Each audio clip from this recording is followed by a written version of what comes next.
I was working on the congressman's campaign in 2008 as his press secretary, and it was sort of towards the end of the campaign, and we were starting to talk about, what are you going to do after, you know? And I fessed up, I said, I'm going to the comic book convention. And in politics, that might not be the most expected thing to say.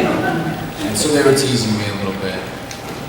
And John Lewis turned around, and he stood up for me, and he said, you know, during the civil rights movement, there was a comic book.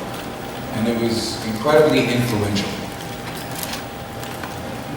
And that small moment changed my life. I went on to learn about that comic book. It was called Martin Luther King and the Montgomery Story. It was published in 1957 by an organization called the Fellowship of Reconciliation.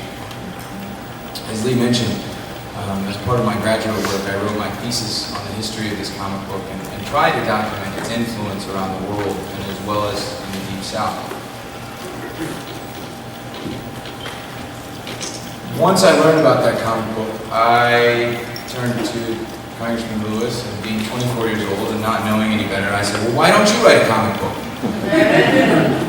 He sort of said, okay, well, that's an interesting idea. But he thought about it. A few weeks later, he turned around and he said, okay, let's do it. But only if you write it with me. And I was terrified. But it was something that became my mission.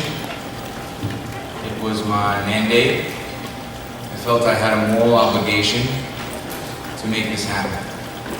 And so we spent the next 5 years working on it, making the script, working with Nate to make the art, and here we are. You have no idea what this means to me. I'm a fanboy. This is the coolest thing I've ever done.